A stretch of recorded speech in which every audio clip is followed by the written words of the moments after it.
महाकारुणिक तथागत भगवान गौतम बुद्ध, परमपूज्य बोधिसत्व डॉक्टर बाबासाहेब आंबेडकर यांच्या आदर्श प्रतिमांना आणि विचारांना अभिवादन करून आज डॉक्टर भदंत आनंद कौसल्यान यांची जयंती ही बऱ्याच ठिकाणी आपल्याला साजरी होत असताना पाहायला मिळत आहे. अनेक सोशल मीडियाच्या माध्यमातून अनेक लोक डॉक्टर भदंत आनंद कौसल्यान यांच्या जयंतीच्या निमित्ताने त्यांनी केलेल्या कार्याला उजाळा देत असताना आपल्याला पाहावयास मिळत. तर या सर्व लोकांचं कौतुक अभिनंदन आपण जितकं करू तितकं कमी आहे. कारण की डॉक्टर भदंत आनंद कौसल्यान हे डॉक्टर बाबासाहेब आंबेडकरांच्या मिशन मधले एक महत्वपूर्ण अग्रसेनानी आहेत की ज्यांनी आपल्या मृत्यूनंतर देखील त्यांच्या समाधीवरती डॉक्टर बाबासाहेब आंबेडकरांचं मिशन तडीस नेणारा एक धम्मसेवक, एक धम्मसेनानी इतकंच माझं वर्णन करा अशा पद्धतीचे विचार त्या ठिकाणी सांगितलेले किंवा त्या ठिकाणी लोकांना त्या प्रकारचा संदेश द्यायला सांगितलेले होते. म्हणजे इतके कटिबद्ध अशा पद्धतीने डॉक्टर भदंत आनंद कौसल्यान यांचे जीवन होतं. डॉक्टर भदंत आनंद कौसल्यान हे नेहमी एक कथा आपल्या लोकांना सांगत असत आणि या कथेमध्ये ते या प्रकारे संदेश देत असत की ज्याप्रमाणे एक मोठी फोर्डची कार आहे आणि ही कार खूप सुंदररित्या बनवलेली आहे. ही कार रस्त्यावरती धावण्यासाठी सज्ज आहे, परंतु या कारला ड्रायव्हर नाहीये, तर ती कार कशा पद्धतीने या रस्त्यावरती चालेल. म्हणून योग्य प्रकारचा ड्रायव्हर त्या ठिकाणी नेमणे हे खूप आवश्यक आहे आणि अशा पद्धतीचा योग्य ड्रायव्हर हा आपल्याला सामाजिक आणि धार्मिक जीवनामध्ये तज्ज्ञ असणारा व्यक्तीच खऱ्या अर्थाने प्राप्त होऊ शकतो. या पद्धतीने डॉक्टर बाबासाहेब आंबेडकरांचं धम्म मिशनचं कार्य, त्यांचं सामाजिक मिशनचं कार्य तडीस नेण्यासाठी कटिबद्ध असणारे डॉक्टर भदंत आनंद कौसल्यान हे फार मोठे भिक्खू होते, ज्यांचं जीवन हे समग्र धम्म कार्यासाठी त्यांनी अर्पित केलं होतं. तर आज अनेक लोकांनी, अनेक भिक्षूंनी डॉक्टर भदंत आनंद कौसल्यान यांच्याकडून प्रेरणा घेऊन आपलं धम्म कार्य किंवा आपलं जीवन धम्म कार्यासाठी समर्पित करत असताना आज आपल्याला पाहायला मिळत आहे. म्हणून एक कार्याचा त्यांचा उजाळा म्हणून या ठिकाणी ही जयंती आपण साजरी करत असताना त्यांच्या एकंदरीत जीवनचरित्रामध्ये डॉक्टर भदंत आनंद कौसल्यान यांनी काय काय कार्य केलं, कसे कसे ते बनत गेले, कसे कसे त्यांचं जीवन हे बाबासाहेबांच्या कार्यासाठी कसं समर्पित झालं, याचा उजाळा हा आज आपण आपल्या या लेक्चरच्या माध्यमातून करणार आहे. तर आपल्या सर्वांना माहिती आहे की डॉक्टर भदंत आनंद कौसल्यान यांचा जन्म जो आहे हा पंजाबमधील खरड तालुक्यामध्ये असलेल्या सुहाना या गावी झाला होता.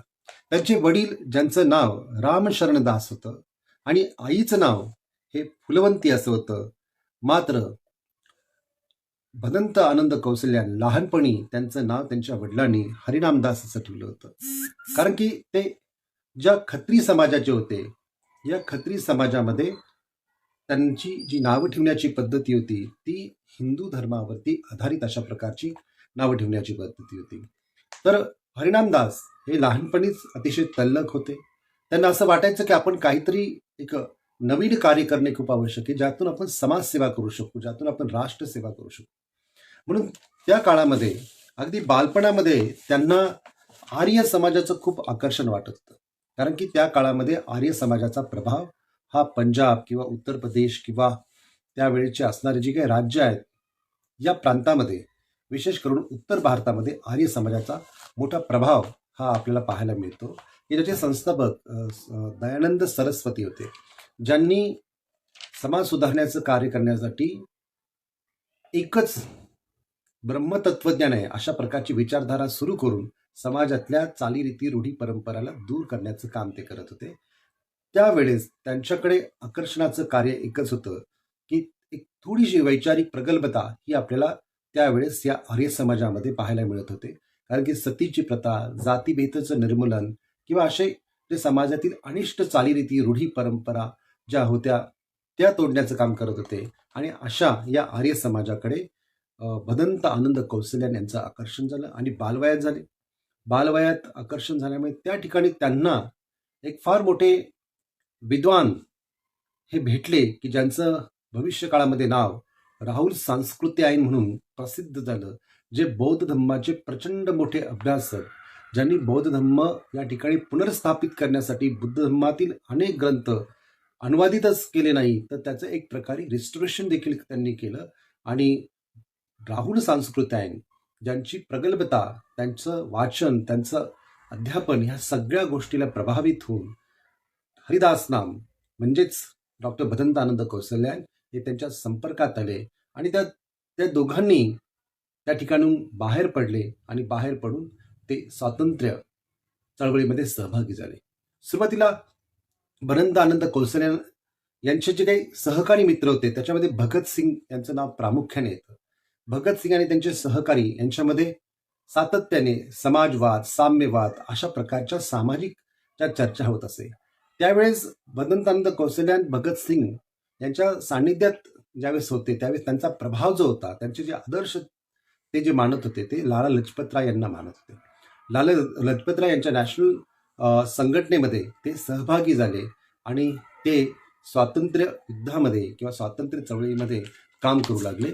ते लिखाणाच्या द्वारे, अभ्यासाच्या द्वारे, विविध ग्रंथ वाचून, विविध विषय अभ्यासून ते काम करत होते. विशेषतः त्यांच्यावरती हिंदीचा खूप जास्त प्रभाव हा त्यांच्या लहान वयातच झाला होता. आणि म्हणून या प्रकारे कार्य करत असताना पुढे त्यांचा एक लाला हरदयाल दास यांच्याशी, यांच्या लिखाणाशी किंवा यांनी लिहिलेल्या पुस्तकांशी संबंध आल्यानंतर ते आणखीनच प्रभावित झाले आणि त्यांनी स्वतःला या कार्यामध्ये झोकून दिलं. परंतु हे सगळं करत असताना त्यांचे जे मित्र होते राहुल सांस्कृत्यायन यांची साथ मात्र त्यांनी कधी सोडली नाही. ते नेहमी त्यांच्या सोबत राहायचे. ज्यावेळेस या दोघांनी असं ठरवलं की आपण फक्त या चळवळीतच रमता कामा नये, आपण याही पलीकडे जे जे काही अध्यात्म आहे, जे जे भारतामध्ये विशेषतः बौद्ध धम्मामध्ये ज्या ज्या गोष्टी सांगितलेल्या आहे, जे साहित्य इथून लुप्त झालेले अशा साहित्याचा आपण अभ्यास करू, असं आपण या ठिकाणी आपल्या जीवनामध्ये एक मार्ग निवडू की जिथे आपण खरं अर्थाने ज्यांनी आपल्याला अहिंसेची शिकवण दिली, ज्यांनी आपल्याला एका योग्य मार्गावरती आणले, अशा महापुरुषाच्या संदर्भातील आपण अभ्यासामध्ये प्रावीण्य प्राप्त करू. पाली भाषा, संस्कृत भाषा, जर्मन भाषा अशा विविध भाषांचा अभ्यास करत असताना डॉक्टर भदंत आनंद कौशल्यान हे अनेक भाषांमध्ये पारंगत झाले. त्यांना मार्गदर्शन लाभलं ते राहुल सांस्कृत्यायन यांचं आणि क्षणोक्षणी म्हणजे सर्वप्रथम त्यांनीच त्यांना एक प्रकारचा उपदेश लिहिण्यासाठी त्यांनी प्रवृत्त केलं आणि भगवान बुद्ध के अंतिम दिन या प्रकारचा एक लेख त्यांनी लिहून तो प्रसिद्धी त्यांना. यावरती दुसरा एक लेख त्यांना लिहायला सांगितला की ज्याचं नाव होतं विशाल भारत. म्हणजे विशाल भारत या वृत्तपत्रामध्ये त्यांनी अनेक लेख प्रसिद्ध केले आणि भगवान बुद्ध के अंतिम दिन हा लेख त्यावेळेसचे बनारसीदास चतुर्वेदी हे त्याचे संपादक होते. त्यांना तो खूपच आवडला आणि त्यांनी अनेक लेखांची शृंखला ही विशाल भारत या त्यांच्या वर्तमानपत्रामध्ये सुरू करण्यात आली. भगवान बुद्धांचे चरित्र लिहावे हा देखील उपदेश त्यांनी केला आणि भदंत आनंद कौशल्यान राहुल सांस्कृत्यायनच्या या वचनाचा किंवा त्याचा एक अभ्यास करून त्यांनी भगवान बुद्धांचे चरित्र देखील लिहायला सुरुवात केली. बनारसीदास त्यांना नेहमीच वेळोवेळी प्रेरणा देत असत आणि या प्रकारच्या प्रेरणेमुळे त्यांनी प्रचंड अभ्यास त्यांचा वाढवला आणि अभ्यास वाढवल्यानंतर त्यांनी भारतामध्ये एक प्रकारे सर्वत्र फिरणे आणि लोकांचं जीवन पाहणे या पद्धतीने त्यांनी सुरुवात केली. ज्यावेळी त्यांनी समग्र भारताचा दौरा केला किंवा समग्र भारतामध्ये हे दोघेही जाऊन पोहोचले तर त्यांना एक गोष्ट लक्षात आली की नुसतं फिरून कोणताच उपयोग होणार नाही. आपल्या प्रत्यक्ष कार्य करायचं असेल तर प्रत्यक्ष कार्यामध्ये आपण सहभागी होणे खूप आवश्यक आहे.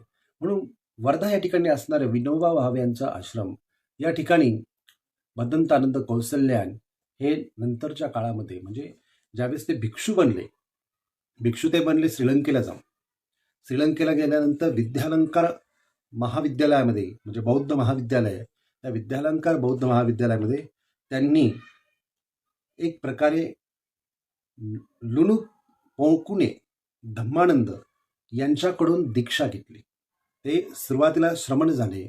श्रमण झाल्यानंतर दोघांनी त्या ठिकाणी अभ्यासाला सुरुवात केली. पाली भाषेचा अभ्यास, संस्कृत भाषेचा अभ्यास, सिंहली भाषेचा अभ्यास, त्याचबरोबर इतर काही भाषांचा अभ्यास या दोघांनी म्हणजे राहुल सांकृतायन आणि डॉक्टर भदंतानंद कौशल्यान या दोघांनी आचार्य धम्मानंद म्हणजेच लोलुपोकुने यांच्याकडे त्यांनी ही सुरुवात केली. तिथे ते भिक्षू बनले. त्यांनी अनेक ठिकाणी हे कार्य करत असताना अनेक प्रकारची ग्रंथसंपदा तयार केली. कारण ग्रंथाच्या माध्यमातून किंवा विविध विषयांचा अभ्यास करून लेखनाच्या माध्यमातून समाजामध्ये परिवर्तन घडवून आणणे, समाजामध्ये प्रबोधन घडवून आणणे हे कार्य ते करण्यासाठी सातत्याने प्रयत्नशील असत असतं. म्हणून आपण ज्यावेळेस पाहतो की भदंतानंद कौशल्यान यांचं सुरुवातीचं जीवन जे होतं हे सुरुवातीचं जीवन एक प्रकारे या भारतामध्ये स्वातंत्र्य आणण्यासाठी त्यांनी सातत्याने प्रयत्न केले. विनोबा भावे यांच्या त्या आश्रमामध्ये त्यांनी भेट दिली, त्या ठिकाणी ते राहिले. काही काळ त्यांच्यावरती गांधीचा पण प्रभाव राहिला, काही काळ विनोबा भावेंचा प्रभाव राहिला. काही काळ अनेक प्रकारे अनेक लोकांच्या संपर्कात आल्यानंतर त्यांची भेट 1950 साली डॉक्टर बाबासाहेब आंबेडकर यांच्याशी सिलोन या ठिकाणी झाली. श्रीलंका या ठिकाणी त्यांची प्रथम भेट झाली. श्रीलंका या ठिकाणी भेटल्यानंतर दोघांमध्ये प्रदीर्घ चर्चा झाली आणि डॉक्टर बाबासाहेब आंबेडकर ज्या पद्धतीने सामाजिक आणि राजकीय या इथल्या पीडित आणि वंचित अशा समाजाला वरती आणण्यासाठी, त्यांना त्यांचे हक्क देण्यासाठी आणि या देशामध्ये भगवान बुद्धांची धम्माची शिक्षा जी आहे ती रुजवण्याचं जे महान प्रचंड कार्य करत होते, हे कार्य पाहून भदंत आनंद कौशल्यान अत्यंत भारावून गेले. त्यांची खूप चर्चा झाली डॉक्टर बाबासाहेब आंबेडकर यांच्याशी आणि या चर्चेतून बाबासाहेबांनी त्यांना सांगितलं की मी बौद्ध धम्माची दीक्षा ही घेणार आहे आणि त्याच्यासाठी मी प्रयत्न करत आहे, त्याच्यासाठी मी अभ्यास करत आहे, त्यासाठी मी पूर्ण तयारी करत आहे. भदंतानंद कौशल्यान यांनी बाबासाहेबांना शुभेच्छा दिल्या आणि भारतात आल्यानंतर मी तुमच्याशी भेट घेईल आणि पुन्हा तुमच्या कार्याला मी अधिक गतिमान करण्याचा प्रयत्न करेन. जितकं काही सहकार्य मला करता येईल तितकं मी सहकार्य करण्याचा प्रयत्न करेन. या प्रकारे बाबासाहेबांना त्यांनी शब्द देऊन ज्यावेळेस ते भारतामध्ये आले, बाबासाहेबांचं कार्य त्यांनी पाहिलं तर त्यांना प्रचंड बाबासाहेबांची शक्ती या कार्याच्या प्रती किती मोठी आणि बाबासाहेबांनी प्रत्येक क्षण या समाजाला, या देशाला, या एकंदरीत तिथल्या मानव जीवनाला अति उच्च अवस्थेमध्ये घेऊन जाण्यासाठी खऱ्या अर्थाने बाबासाहेब त्या ठिकाणी काम करत होते. आणि हे काम करत असताना बाबासाहेबांनी भदंतानंद कौशल्यान यांच्याशी झालेल्या एका चर्चेत या प्रकारचा संवाद साधला होता, जो संवाद खूप महत्वाचा आहे. त्याच्यामध्ये ते असं म्हटले होते की भंतेजी तुम्हाला कोणत्या प्रकारच्या मूर्त्या आवडतात? आणि डॉक्टर भदंतानंद कौशल्यान यांनी असं उत्तर दिलं होतं की जे अतिशय ध्यानस्थ मुद्रेमध्ये बसलेली जी भगवान बुद्धांची मूर्ती ती मला आवडते. बाबासाहेबांनी असं म्हटलं की ती मूर्ती मला आवडत नाही, याचं कारण आहे की ती मूर्ती ध्यानस्थ आहे, डोळे बंद केलेली आहे. परंतु मला या मूर्तीपेक्षा अधिक कोणती मूर्ती जर आवडत असेल की जी हातामध्ये भिक्षापात्र घेऊन चालत आहे आणि चालताना ती लोकांच्या संपर्कात येते, अशा प्रकारची मुद्रा असणारी जी चरत भिक्कवे चारिकम बहुजन हिताय बहुजन सुखाय लोकान अनुकंपाय हिताय सुखाय लोक मनुष्यान कल्याणं आदि कल्याणं मज्ज कल्याणं परियोसान कल्याणं. म्हणजे जे बहुजनांच्या हितासाठी, बहुजनांच्या सुखासाठी जी चारिका करणारी भगवान बुद्धांची मुद्रा आणि त्यातली जी मूर्ती आहे ती मला आवडते. यातून भदंतानंद कौशल्यान यांनी सांगितलं की बाबासाहेबांचा जो दृष्टिकोन आहे तो किती व्यापक आहे.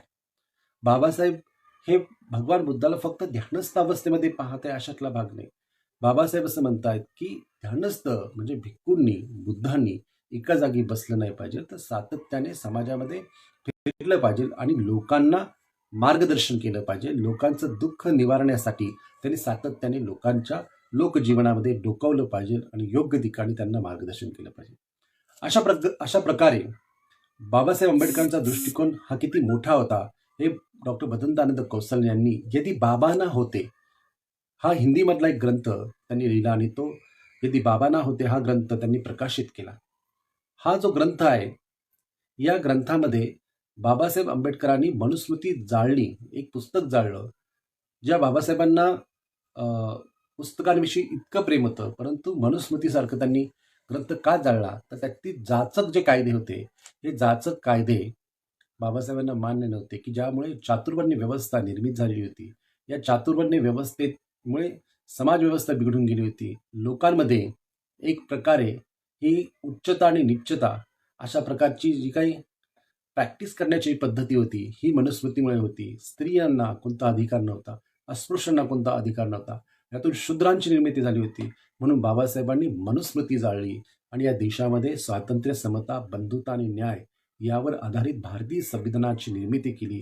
हे डॉक्टर बाबासाहेब आंबेडकरांचं जे ध्येय होतं, हे ध्येय भदंतानंद कौसल्यान यांनी यदि बाबा ना होते या ग्रंथामध्ये सुरुवातीला सांगितलं आणि बाबासाहेबांचा हा प्रचंड मोठा संकल्प आणि बाबासाहेबांचा हा प्रचंड मोठा व्यापक दृष्टिकोन त्यांनी स्पष्ट केला. आणि म्हणून त्या ग्रंथामध्ये बाबासाहेबांच्या एक एक पैलूंवरती त्यांनी प्रकाश पाडलेला आहे. आपण सगळ्यांनी भदंत आनंद कौशल्याने यांनी लिहिलेलं यदि बाबा ना होते हे पुस्तक वाचणे खूप आवश्यक आहे. त्याचप्रमाणे भदंत आनंद कौशल्यान यांनी बाबासाहेबांचा दी बुद्धा अँड इज धम्मा हा जो बाबासाहेबांनी 1956 साली लिहिलेला ग्रंथ जो आहे, जो इंग्रजीमध्ये होता, जो इथल्या लोकांना लवकर समजत नव्हता. कारण की बरेचसे जे लोक होते ते इंग्रजीचे जाणकार नव्हते, थोडक्या प्रमाणात इंग्रजी जाणणारे लोक होते.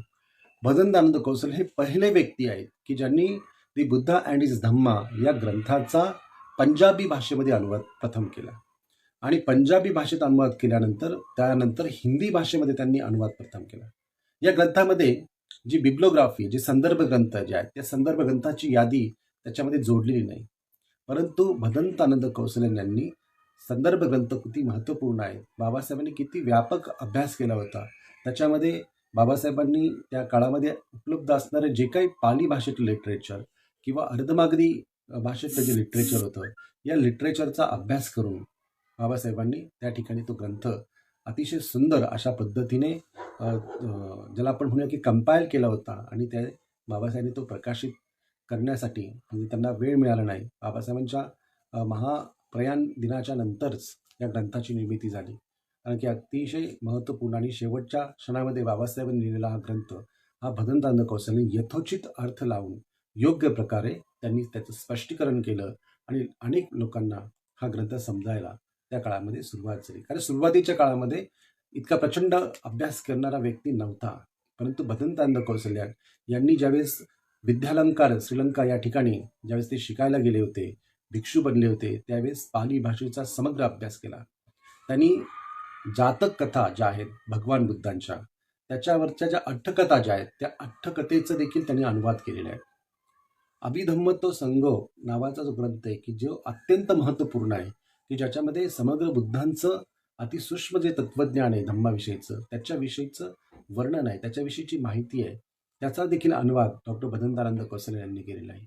इतकंच नव्हे तर बौद्ध धर्माचा इतिहास समजण्यासाठी महावंश, दीपवंश अशा ग्रंथांचा त्यांनी अभ्यास केला आणि ते ग्रंथ त्यांनी अनुवादित केलेले.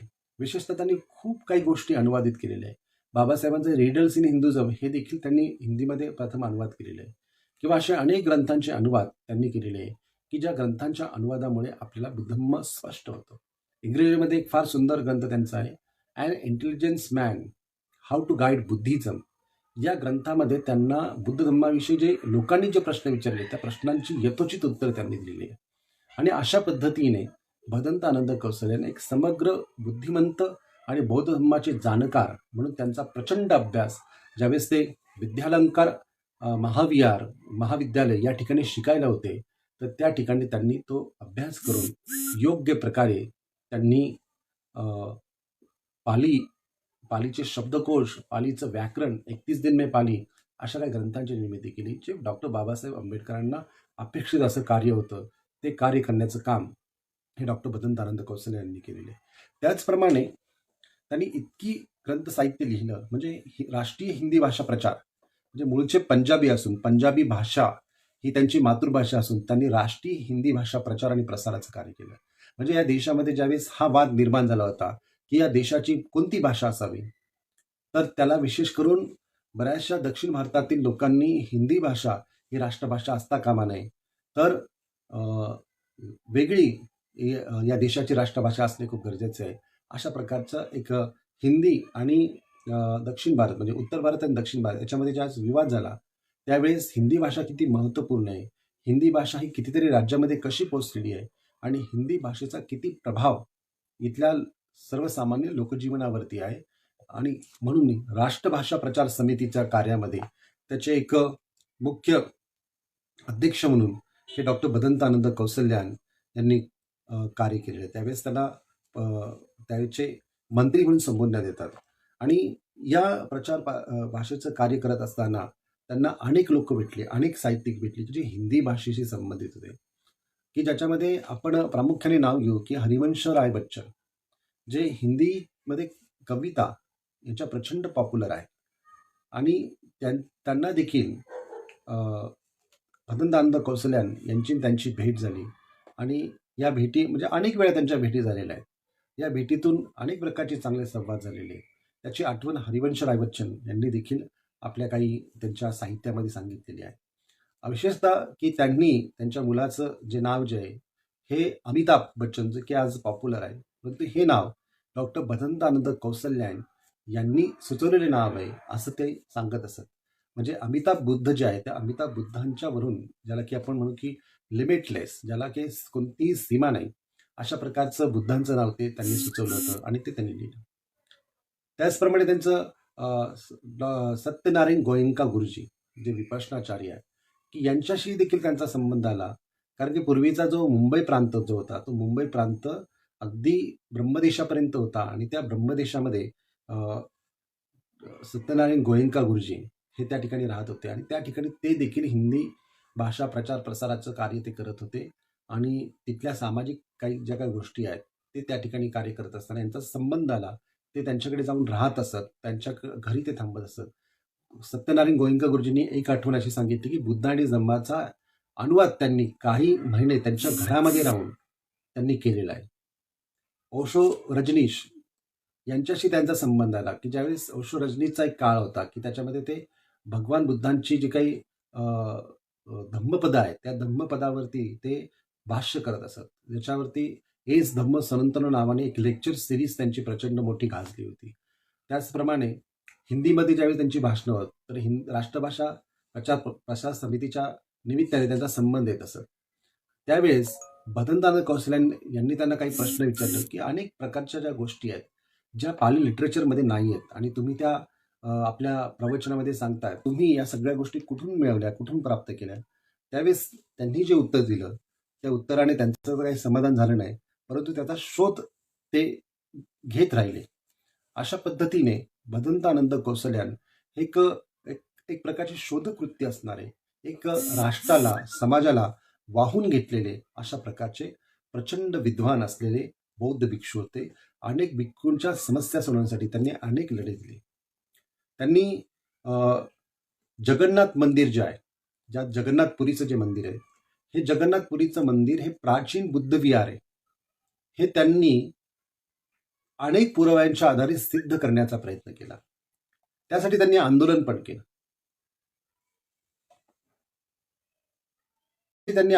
केलं. आणि या सगळ्या गोष्टी करत असताना विविध धम्म प्रवचन, विविध धम्म संमेलने, विविध प्रकारे त्यांनी त्या काळामध्ये लोकांना शिकवण्याचं काम केलं. त्या काळामध्ये त्यांनी अशी काही पुस्तकांची निर्मिती केली ज्याची खूप प्रचंड चर्चा झाली. वेद से मार्क्स तक, किंवा त्यांनी काही जे काही विविध अशा पद्धतीने, म्हणजे त्यांचं जर आपण जर पाहिलं की दर्शन, वेद से मार्ग तक, बौद्ध धर्म एक बुद्धिवादी अध्ययन, राम की कहाणी, राम की जुबानी, हा देखील अत्यंत प्रसिद्ध अशा पद्धतीचा लेखसंग्रह त्यांनी प्रसिद्ध केला, जो थोडा वादग्रस्त ठरला. परंतु भदंतानंद कौसल्यान यांच्या उत्तराने तो तिथल्या ज्या विरोधकांनी त्यांना त्रास देण्याचा प्रयत्न केला तर त्याची उत्तरं, त्यांची जी मांडणी जी होती अत्यंत समर्पक अशा पद्धतीची होती. डॉक्टर बाबासाहेब आंबेडकरांनी मनुस्मृती क्यों जलाई हा देखील खूप महत्वाचं त्यांनी पुस्तक लिहिलं. बौद्ध जीवन पद्धती काय असते या संदर्भातलं त्यांनी बौद्ध जीवन पद्धती हे पुस्तक लिहिलं. धम्मपदाचं हिंदी ट्रान्सलेशन त्यांनी केलं. राहुल सांस्कृत्यायन, ज्यांचा भदंतानंद कौसल्यांच्या जीवनावरती खूप प्रभाव होता, ते राहुल सांस्कृत्यायन यांची बालजीवनी त्यांनी प्रसिद्ध केली, म्हणजे त्यांच्याविषयी त्यांनी लिहिलं. भिक्षू के पत्र हा अत्यंत महत्वाचा ग्रंथ की ज्याच्यामध्ये बुद्ध धम्म जे सूक्ष्म विश्लेषण भिक्षू के पत्र या ग्रंथामध्ये त्यांनी केले. 31 दिन में आवश्यक पाली हा अत्यंत महत्वाचा ग्रंथ त्यांनी लिहिला की ज्याच्यामुळे अनेक लोक पाली भाषा शिकू शकले. भगवद्गीता की बुद्धिवादी समीक्षा हा एक ग्रंथ त्यांनी लिहिला आणि याच्यामध्ये सांगितलं की भगवद्गीता दुसरं तिसरं काही नाही तर एक प्रकारे धम्मपदाची नक्कल आहे. तथागत का शाश्वत संदेश हा एक महत्वाचा ग्रंथ त्यांनी लिहिला आणि त्याच्यामध्ये तथागतांनी किती महत्वपूर्ण संदेश दिलेले, किती महत्वपूर्ण उपदेश दिलेले, अनित्य, अनात्म, दुःख अशा गोष्टींवरती त्यांनी प्रकाश टाकला. त्याचप्रमाणे इतर त्यांचे जे सामाजिक संदेश आहे, राजकीय संदेश आहे, धार्मिक संदेश आहे ते देखील त्यांनी सांगितलं. संक्षिप्त बुद्धचर्या त्यांनी प्रसिद्ध केली. बौद्ध धर्म का सार म्हणून एक ग्रंथ आहे, तो त्यांनी खूप सुंदर लिहिलेला आहे की ज्याच्यामध्ये बुद्ध धर्माचं सार त्यांनी सांगितले. अच्युत कोण और कैसे म्हणजे शूद्रपूर्वी कोण होते, कसे होते, हा एक बाबासाहेबांचा ग्रंथ आहे, त्याचा त्यांनी हिंदीमध्ये अनुवाद केला. पाली भाषा हिंदी कोश त्यांनी निर्माण केला. बौद्ध धर्म आणि मार्क्सवाद हा देखील हिंदी ग्रंथ त्यांनी तयार केला. भगवान बुद्ध का धर्म म्हणजे हा एक अनुवाद जो आहे बाबासाहेबांच्या ग्रंथाचा त्यांनी केला. भारतीय बौद्ध का घोषणापत्र त्यांनी तयार केलं, जे अत्यंत सुंदर आणि इथल्या आजच्या या पिढीला मार्गदर्शक ठरावे अशा प्रकारचं ते घोषणापत्र आहे.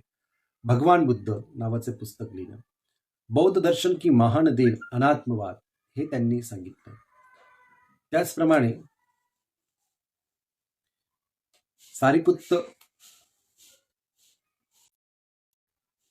सारिपुत्त आणि मोग्गलायन यांच्याविषयी त्यांनी म्हणजे त्यांचा संबंध सांचीशी होता. सारिपुत्त, महामोग्गलन और सांची याविषयी त्यांनी खूप सुंदर एक छोटी पुस्तिका आहे, परंतु अभ्यासपूर्ण अशा प्रकारची पुस्तिका आहे ही त्यांनी तयार केली. यदि बाबा नव्हते म्हणजे बाबासाहेबांचं एकच जीवनचरित्र मांडण्याचा त्यांनी त्याच्यामध्ये खूप सुंदर अशा पद्धतीने तयार केलेला आहे.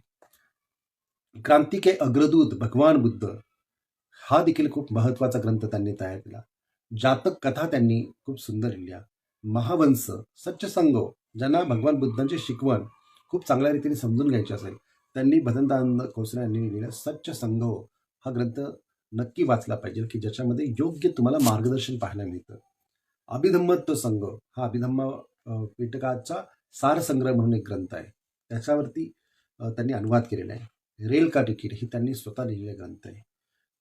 कहा क्या देखा, बहानेबाजी, जो लिखना पड़ा, देश की मिट्टी बुलाती है, 50वां घंटा, धर्म के नाम पर, स्वतंत्र चिंतन, राष्ट्रभाषा की समस्या, अनागरिक धम्मपाल और संगराज शरणंकर, तथागत, अंगुत्तर निकाय, भगवान बुद्ध और उनका धर्म, भगवान बुद्ध और उनके अनुचर, हिंदी धर्म की riddles, Swami Vivekananda and the great Buddha, essay on Buddhism and intelligence man guide to Buddhism आणि मोग्गलायन व्याकरण ही अत्यंत महत्त्वपूर्ण त्यांनी पुस्तकं लिहिली.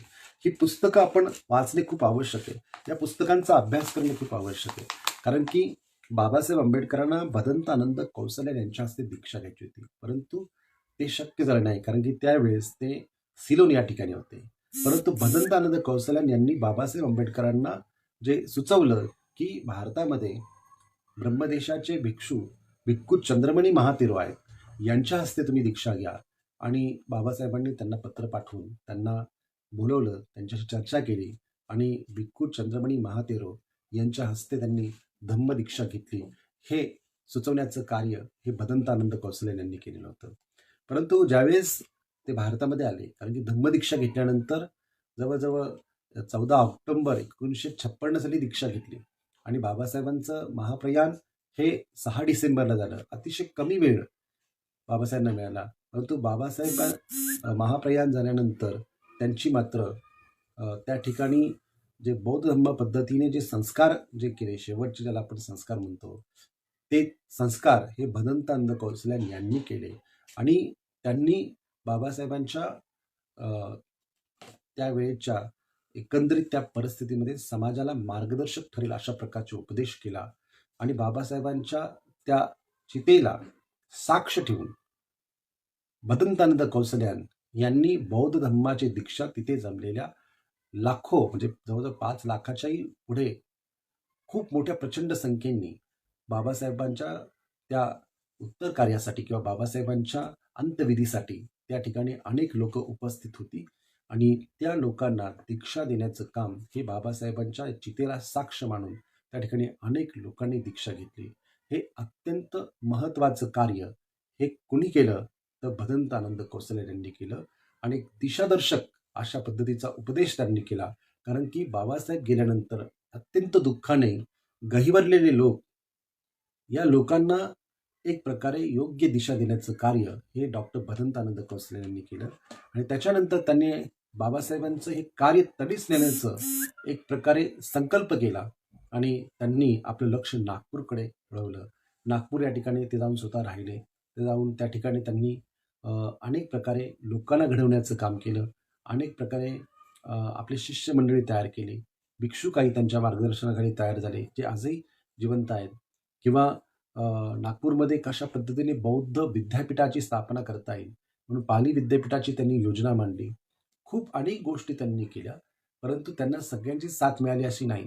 त्यांना अनेक प्रकारे विरोधकालाही सामोरं जावं लागलं.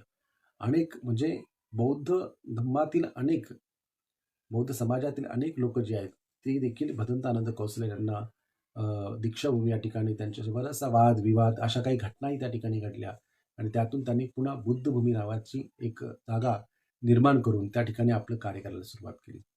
मुख्य कार्य होतं धम्माचा उपदेश करणे, धम्म प्रचार आणि प्रसार करणे, लोकांना मार्गदर्शन करणे, प्रवास करणे, प्रवासामध्ये लोकांना सांगणे आणि अशा पद्धतीने त्यांनी या बुद्धभूमीच्या निर्मितीनंतर त्यांनी योग्य पद्धतीने या समाजाला दिशा देण्याचं कार्य केलं. बुद्धिस्ट सेमिनरी बनवण्याचं कार्य करण्याचे त्यांचे प्रयत्न होते, परंतु ते काही यशस्वी झाले नाही. परंतु या सगळ्या प्रयत्नामध्ये भदंतानंद कौशल्यान यांची जी काही सम्यक दृष्टी जी होती ही अत्यंत उच्च दर्जाची अशा प्रकारची होती आणि त्यांचा जो अखेरचा प्रवास जो झाला हा प्रवास म्हणजे एक प्रकारे भिक्षू जीवनातच त्यांचा अंत झाला. भिक्षू जीवनातच त्यांनी जितकं काय त्यांना प्राप्त करता आलं हे त्यांनी सगळं समाजासाठी अर्पण केलं, सर्व जीवन समाजासाठी दिलं आणि जाताना देखील ते हे म्हटले की ज्यावेळेस माझा मृत्यू होईल त्यावेळेस माझ्या समाधीवरती एवढंच लिहा की बाबा साहब का एक अग्रगण्य सेवक ये कार्य करते करते समाप्त हुआ, लेकिन इस मिशन को हम आगे बढ़ाने के लिए सदैव तत्पर रहेंगे, यही मेरा संदेश है. अशा पद्धतीचा संदेश त्यांनी समाजाला दिला आणि समाजामध्ये निर्माण होणाऱ्या भिक्खूंना एक आदर्शवत उच्च ध्येय निर्माण करणारे असे डॉक्टर आदरणीय भदंतानंद कौसल्यान यांची आज जयंती आपण साजरी करत असताना त्यांच्या कार्याला अधिक आणि अधिक उजाळा देणे खूप आवश्यक आहे. त्यांचं जीवन चरित्र निर्माण करणे खूप आवश्यक आहे. कारण की हिंदी भाषेतच नव्हे त्यांनी कार्य केलं तर पाली भाषेत देखील त्यांनी प्रचंड मोठं कार्य केलं. पाली भाषेतील मुघलायन व्याकरण हे त्यांनी सर्वप्रथम हिंदीमध्ये आणलं, जे अत्यंत किचकट अशा पद्धतीचं होतं. तर हे सुरुवातीच्या काळातलं हे त्यांचं कार्य, हे महान कार्य हे त्यांनी एक प्रकारे पुस्तक रूपाने प्रसिद्ध होणे खूप आवश्यक आहे. म्हणून समाजातील अनेक जे बुद्धिझमचा अभ्यास करणारे लोक आहेत त्यांनी डॉक्टर भदंतानंद कौसल्यान यांच्यावरती पुस्तक लिहिणे, त्यांचा अभ्यास करणे आणि लोकांमध्ये त्याची माहिती पुस्तक रूपाने प्रकाशित करणे खूप गरजेचे आहे. आम्ही सर्वजण प्रयत्न करत आहोत, परंतु आपल्या सर्वांच्या माध्यमातून जर झालं तर त्यांच्या आठवणी आणि त्यांच्या अनेक गोष्टी हे आपल्याला पाहायला मिळतील. त्याचं व्यक्तिमत्व आपल्याला पाहायला मिळेल आणि त्यांच्यावरती एक सुंदर चांगलं पुस्तक हे आपल्याला बनवता येईल. तर या पद्धतीने त्यांचं कार्य हे सदैव जागृत व्हावं हीच मंगल कामना या निमित्ताने करतो आणि डॉक्टर भदंतानंद कौसल्यान यांना विनम्र अभिवादन करतो. या ठिकाणी थांबतो. जय भीम, नमो बुद्धाय.